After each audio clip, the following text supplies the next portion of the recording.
नमस्कार दोस्तों, स्वागत है आपका आज के मुख्य समाचार में, जिसमें सबसे पहली और बड़ी खबर में आपको बताएंगे कि ब्रिक्स में मिला झटका तो बौखलाया पाकिस्तान। एससीओ समिट की दोस्ती बुलाकर फिर उठाने जा रहा कश्मीर का मुद्दा। खबर में आगे जिक्र होगा कि भारत ने निभाई दोस्ती, रूस को FATF की काली सूची में शामिल होने से बचाया, चीन ने भी दिया साथ।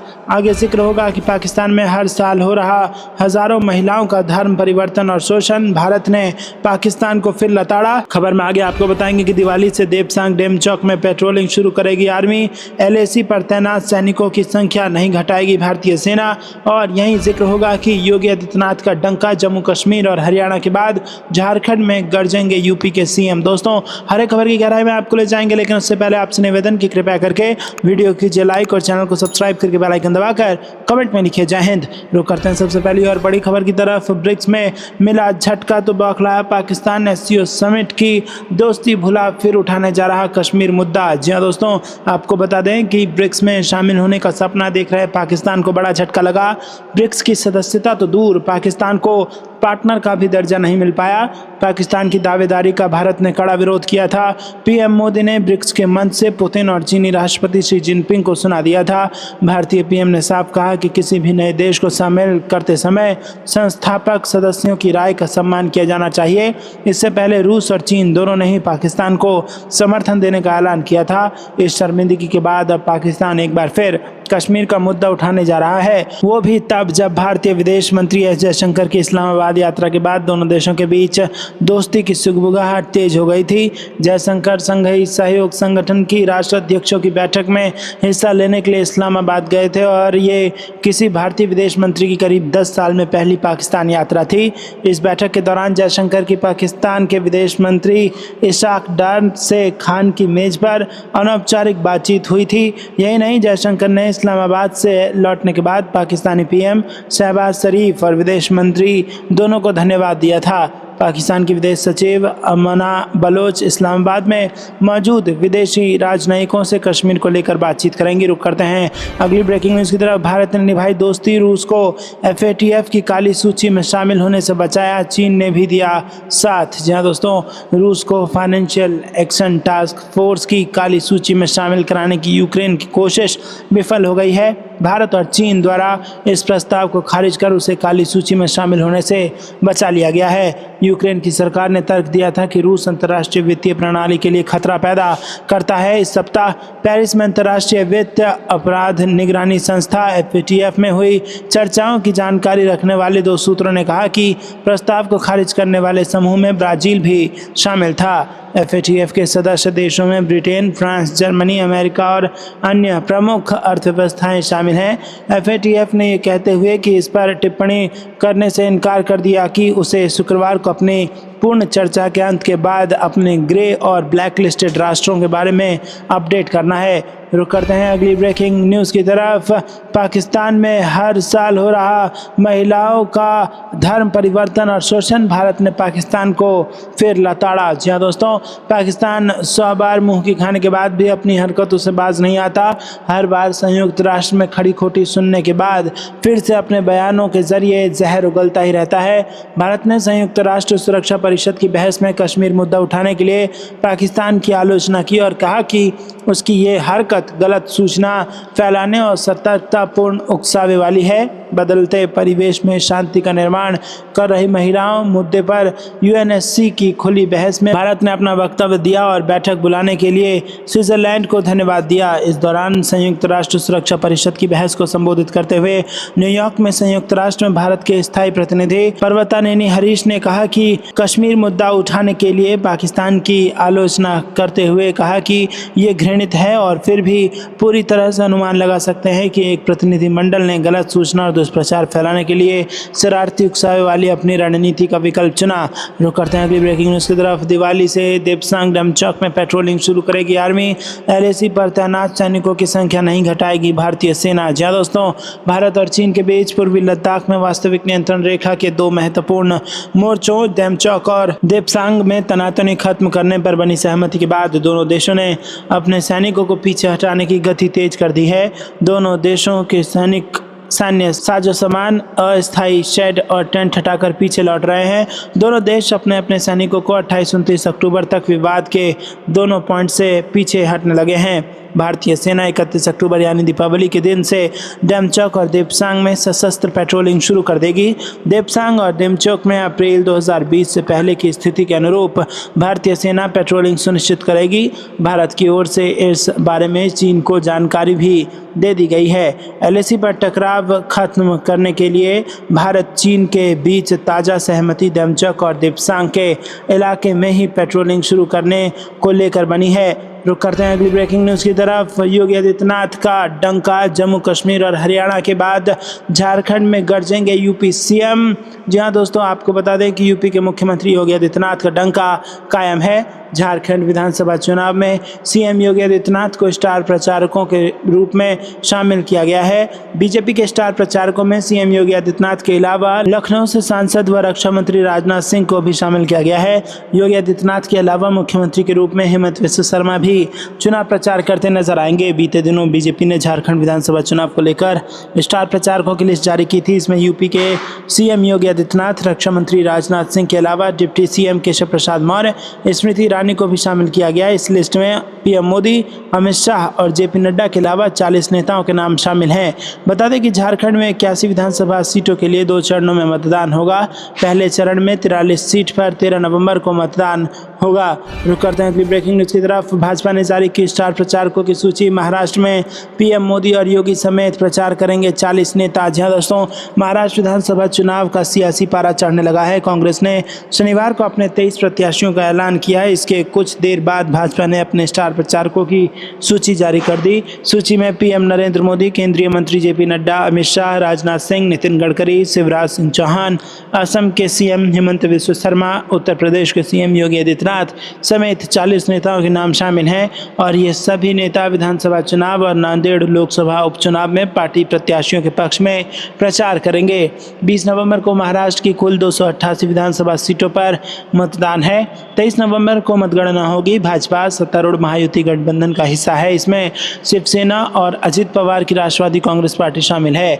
रुक करते हैं अगली ब्रेकिंग न्यूज़ की तरफ। यूरोप का दादा भारत के साथ चीन को दिखाना चाहता है औकात, बड़ा दाव लगाने को तैयार। जी हाँ दोस्तों, जर्मनी को यूरोप का आर्थिक इंजन कहा जाता है।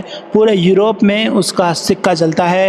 वो दुनिया के सबसे बड़े औद्योगिक उत्पादकों में से एक है। जर्मन चांसलर ओलाफ सोल्ज एक उच्च स्तरीय प्रतिनिधिमंडल के साथ भारत आए हुए हैं।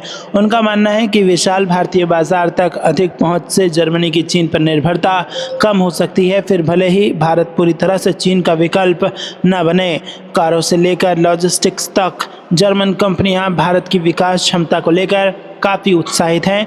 वो भारत में कुशल युवा कर्मचारियों की बड़ी संख्या, कम लागत और लगभग 7% के आर्थिक विकास दर का फ़ायदा उठाने की उम्मीद कर रही है।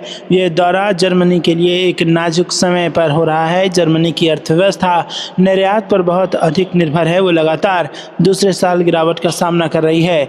यूरोपीय संघ और चीन के बीच व्यापार विवाद जर्मन कंपनियों के लिए एक और चिंता का विषय है।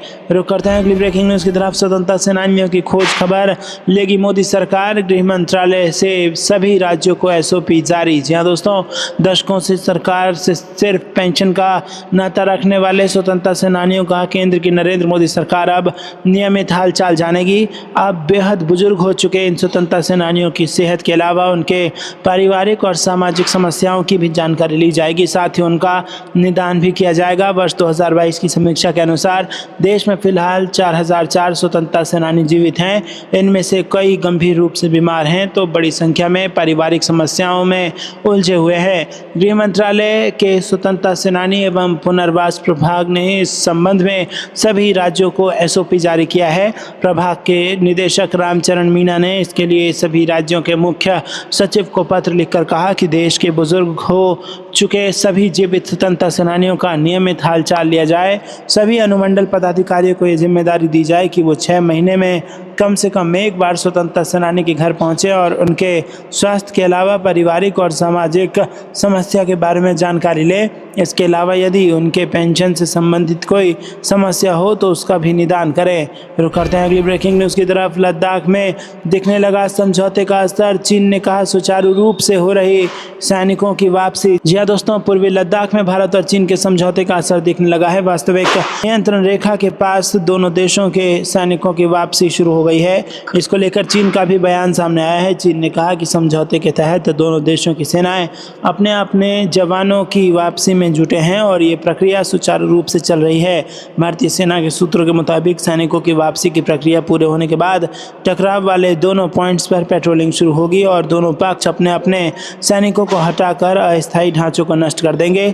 समझौता केवल टकराव वाले इन 2 पॉइंट डेमचौक और देपसांग के लिए हुआ है। अन्य क्षेत्र के लिए बातचीत अब भी चल रही है। तो दोस्तों, आपको क्या कुछ लगता है कमेंट में जरूर बताइए। वीडियो को लाइक नहीं किया तो लाइक जरूर कीजिएगा। रुक करते हैं अगली ब्रेकिंग न्यूज़ की तरफ। इसी पर सामान्य हो रहे हालात, चीन ने उखाड़े अपने तंबू, पीछे हटी दोनों देशों की सेनाएं। जी हाँ दोस्तों, आपको बता दें कि यहाँ पर इंडिया चाइना बॉर्डर से बड़ी खबर आ रही है। पूर्वी लद्दाख में दोनों देशों की सेनाओं के बीच गतिरोध को समाप्त करने के लिए भारत और चीन के बीच समझौते के कुछ दिनों बाद वास्तविक नियंत्रण रेखा यानी कि LAC पर सैनिकों के पीछे हटने की प्रक्रिया शुरू हो गई है। इसकी जानकारी सूत्रों के हवाले से सामने आई है। क्षेत्र में दोनों ओर से एक एक तंबू तथा कुछ अस्थायी संरचनाओं को हटा दिया गया है तथा भारतीय सैनिक चाडिंग नाला के पश्चिमी किनारे की ओर वापस लौट रही है, जबकि चीनी सैनिक नाला के पूर्वी किनारे की ओर वापस लौट रही है। सूत्रों के अनुसार दोनों तरफ लगभग 10-12 अस्थायी ढांचे और 12 टेंट हटाए गए हैं। दोस्तों, गुरुवार को चीनी सेना ने इलाके में अपने वाहनों की संख्या भी कम कर दी और भारतीय सेना ने भी कुछ सैनिकों को वापस बुला लिया है। सूत्रों ने बताया कि प्रक्रिया पूरी होने के बाद अगले 4-5 दिनों में देपसांग और डेमचौक में गश्त फिर से शुरू होने की उम्मीद है। भारत ने 21 अक्टूबर को घोषणा की थी कि वो चीन के साथ वास्तविक नियंत्रण रेखा पर गश्त करने के समझौते पर पहुंच गया है, जिससे 4 साल से अधिक समय से चल रहे सैन्य गतिरोध को समाप्त करने में एक बड़ी सफलता मिली है। मई 2020 में गलवान घाटी में सैनिकों के बीच हिंसक टकराव के बाद गतिरोध शुरू हुआ था। रुक करते हैं अगली ब्रेकिंग न्यूज़ की तरफ। सीरियल ब्लास्ट, पाकिस्तान के क्वेटा की कॉलोनी पर रॉकेट हमला, काबुल के खचाखच भरे बाजार में भीषण विस्फोट, बेकसूरों की ली जा रही जान। जी हाँ दोस्तों, आपको बता दें कि बुधवार को काबुल के खचाखच भरे बाजार में हुए विस्फोट में बच्चों समेत 11 लोग घायल हो गए। एक गैर सरकारी संगठन ने बताया कि विस्फोट का स्रोत तुरंत स्पष्ट नहीं हो पाया है और तालिबान से कोई भी टिप्पणी के लिए उपलब्ध नहीं था। अफगानिस्तान की राजधानी में सर्जिकल सेंटर चलाने वाले मानवीय समूह इमरजेंसी NGO ने बताया कि विस्फोट पामीर सिनेमा जिले में सेकेंड हैंड कपड़ों के बाजार में हुआ। दोस्तों, अफगानिस्तान में इमरजेंसी की डिप्टी कंट्री डायरेक्टर स्टेफानो गेनारो स्मिनोव ने बताया कि घायलों में 3 साल की बच्ची और 4 साल का लड़का शामिल है। एक व्यक्ति की हालत गंभीर है। रुक करते हैं अगली ब्रेकिंग न्यूज़ की तरफ। विमान को धमकी देने वालों की खैर नहीं, केंद्र ने मेटा और X से मांगा डाटा। गुरुवार को भी मिली उड़ानों को धमकियां। जी हाँ दोस्तों, आपको बता दें कि विमानों को बम से उड़ाने की धमकी देने का सिलसिला थमने का नाम नहीं ले रहा है। गुरुवार को देश भर में 83 विमानों को बम से उड़ाने की फिर धमकी मिली है। पिछले 11 दिनों में 274 विमानों को बम से उड़ाने की धमकियां मिल चुकी हैं। केवल बुधवार ऐसा दिन रहा जब कोई धमकी नहीं मिली। इस बीच फर्जी बम धमाकों के संदेशों और फोन कॉल को गंभीरता से लेते हुए सरकार ने इन गतिविधियों में शामिल लोगों की पहचान करनी शुरू कर दी है। सरकार ने इंटरनेट मीडिया प्लेटफॉर्म मेटा और X से कहा है कि वो अपने प्लेटफॉर्म से कई एयरलाइनों को निशाना बनाकर की गई ऐसी फर्जी कॉल और संदेशों से संबंधित डाटा साझा करे। यही नहीं, सरकार ने शीर्ष बहुराष्ट्रीय प्रौद्योगिकी समूहों से भी इस तरह के फर्जी कॉल करने वाले लोगों की पहचान करने में सहयोग करने को कहा है। गुरुवार को एयर इंडिया, विस्तार और इंडिगो की 20 फ्लाइटों को बम से उड़ाने की धमकी मिली। इसके अलावा आकाशा एयर की 13, एयरलाइंस एयर और स्पाइस जेट की 5 उड़ानों को भी धमकियां मिली।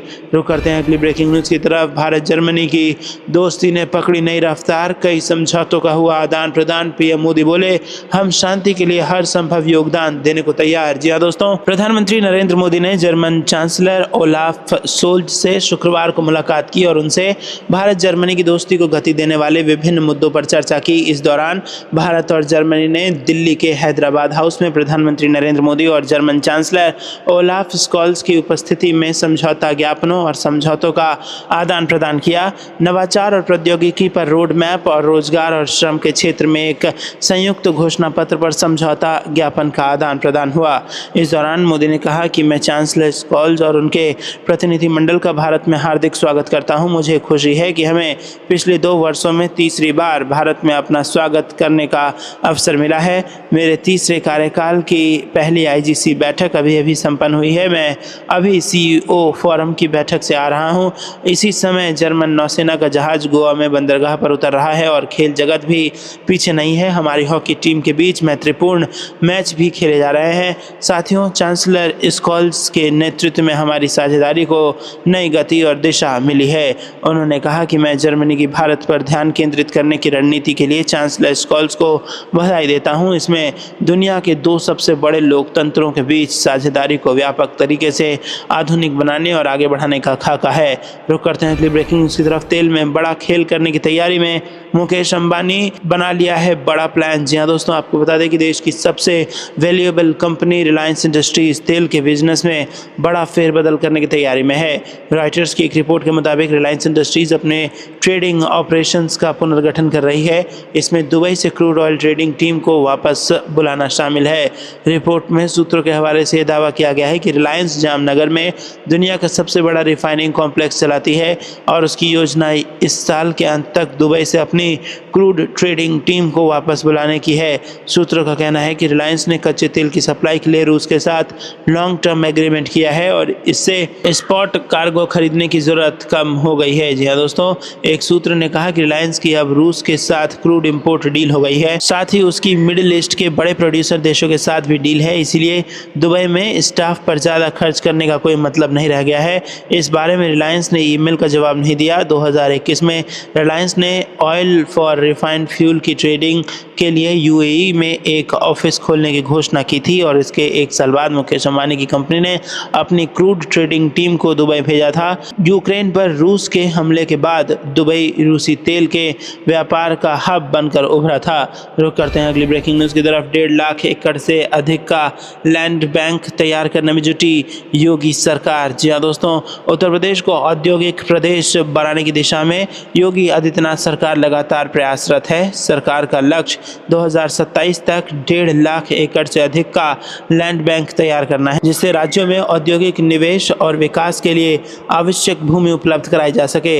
हाल ही में मुख्यमंत्री योगी आदित्यनाथ के सामने प्रस्तुत की गई $1 ट्रिलियन इकोनॉमी से संबंधित एक रिपोर्ट में बताया गया कि सितंबर 2024 तक सरकार ने 54,000 एकड़ भूमि का लैंड बैंक तैयार कर लिया है।